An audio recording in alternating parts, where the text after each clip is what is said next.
पुरी जिला कृष्णप्रसाद ब्लॉक अंतर्गत बलरामपुर ग्राम में मां तारिणी और मां नारायणी देवी नूतन मंदिर एवं विग्रह मान प्रतिष्ठा उत्सव बेस आडंबर सहकारी अनुष्ठित होईछि। रविवार दिन प्रातः समय निकटस्थ बंगोपसागर पंडित उपेन्द्र देवता पंडित सुभाष चंद्र देवता द्वारा यथा विधि पूजा अनुष्ठित पर 255 महिला पवित्र जलपूर्ण कलश मथारे धारण करी घंट घंटा वाद्यनाद हरिबोल हुलहुली ध्वनि एक आध्यात्मिक परिवेश मध्य सागर कूल बाहरी समूह ग्राम परिक्रमा पर आसीथिला।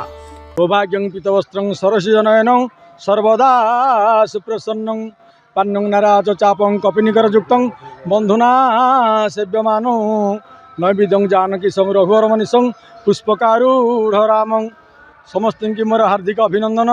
मु श्री सुभाष चंद्र देवता ग्राम हरिचंदनपुर आमर पुरी जिला कृष्णप्रसाद ब्लॉक मालदू ग्राम पंचायत बलरामी ग्राम रे आज को ये अनुष्ठान अधिवास एवं उप आमर प्रतिष्ठा कार्यक्रम 4 दिन धरी चली आज हूँ प्रथम दिन है।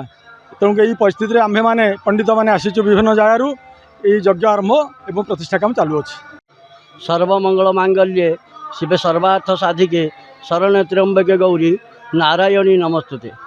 अपार करुणामयी भगवती जननी माँ नारायणी एवं माँ तारिणीकर बलरामपुर ग्राम रे पवित्र पीठ उपरे प्रसाद उभय ठाकुराणीकर प्रतिष्ठा कार्यक्रम चालू अच्छी। आज की 2 दिन है गतकाली आम समुद्र ठारू जलयात्रा आरोहण कर आसलु एवं अधिवास कर्म आज होईछि।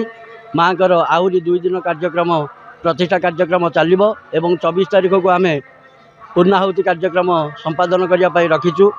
मु श्रीजुक्त राजकिशोर दास ग्राम ओरा कृष्णप्रसाद ब्लॉक पुरी जिला आम कहीं दूर दूरांतर पंडित माने आसी माँ कर पवित्र पीठ परी 3 दिन धरी पूर्णाहुति कार्यक्रम सरिबा पर्यंत प्रतिष्ठा कार्य आम लिप्त अच्छु एवं माँ कर अपार करुणारू सुरक्षित अक्षत अवस्था कि संपादन कार्य करा जिवो।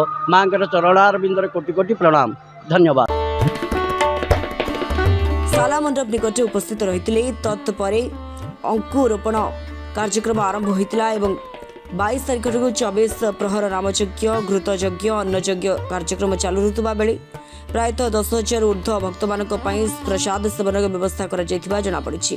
एसहित सभापति राजकिशोर साहू संपादक कमल कुमार साहू नेतृत्व में प्रतिष्ठा उत्सव बेस धूमधाम पालन होता सहित ग्राम प्रत्येक द्वार में पूर्ण कुंभ स्थापन कर अहरह नाम संकीर्तन ग्राम परिक्रमा करने सहित ग्रामर लोक हृदय एक आध्यात्मिक भावना जागृत होगी किछि विज्ञ व्यक्ति मत प्रकाश करिसेंति।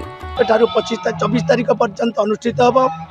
तार पूर्व दिन आम ग्रामर तथा 4 ग्रामर सहयोग जलयात्रा कार्यक्रम आरंभ होता। गतकाली 255 जन आमर कलश धरी आमर नगर परिक्रमा कर समुद्र कूल ठारू आमर देवी माँ नारायणी देवी मंडप पर्यंत आसी महासमारोह एवं आडंबरपूर्ण सहकार यही कार्यक्रम सहित मंदिर प्रतिष्ठा नामयज्ञ सूर्य पूजा आ सहित आमर घृतयज्ञ अन्नयज्ञ महासमारोह पालित कर अन्नयज्ञ आम ग्रामर तथा 4 ग्रामर सहयोग प्राय 30,000 श्रद्धालु भक्त मानकर खाइबा पीवाई आम बंदोबस्त करूँ एवं आम भगवान को प्रार्थना करुचु आमर ये अनुष्ठान को किपरि आशीर्वाद करेंगे एवं समस्त भक्त सुंदर भाव एवं ए आडंबर उत्सवटी को समारोह पालन करेंगे। नमतस्यै नमतस्यै नमतस्यै नमो नमः। मु पंडित श्री उपेन्द्र कुमार देवता फतेहपुर ये चली भव्य प्रसाद विग्रह प्रतिष्ठा उत्सवर आज हूँ प्रथम दिवस बा अधिवासी दिवस। आज आमर प्रथमतः काली अंकुरारोपण हो मंडलकरण हो वर्तमान आमर सूर्य पूजा गौ पूजा एवं शाला पूजा सरी अग्नि संस्कार उपरे आम जाऊँ एवं संध्या बेलू धान्य दिवस कार्यक्रम करा एवं गतकाली एवं आसंता काली आमर महास्नान एवं प्राण प्रतिष्ठा कार्यक्रम करा सर्वाग्र शेष दिन आमर विग्रह माने सिंहासन आहरण करी ମହାଧ୍ୱଜା ଉତ୍ସର୍ଗ କରାଯାଇ ତାପର ଦିନ ଦଧିଭାଣ୍ଡ ପୂର୍ଣ୍ଣ କରାଯାଇ ନାମଯଜ୍ଞ ସମ୍ପୂର୍ଣ୍ଣ କରାଯିବ।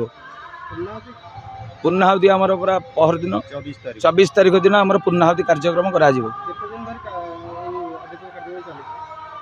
ଆଜିକୁ ପ୍ରାୟ 2 ଦିନ ହେଲା এই କାର୍ଯ୍ୟକ୍ରମ ଚାଲିଅଛି। ପ୍ରଥମତଃ ଆମର ଆଜ୍ଞାମାଳ ମହାପ୍ରଭୁ ଶ୍ରୀ କଟି କୈବଲ୍ୟନାଥ ଜଗନ୍ନାଥଙ୍କ ପାଖରୁ ଆଜ୍ଞାମାଳ ଆସି ଆମର এই କାର୍ଯ୍ୟକ୍ରମଟି ଆରମ୍ଭ କରାଯାଇଅଛି।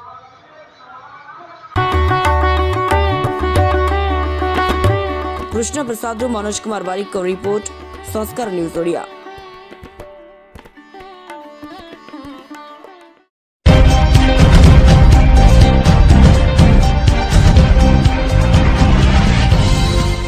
आपण देखुछन्ती संस्कार टीवी ओडिया 24x7 आपनको सेवारे।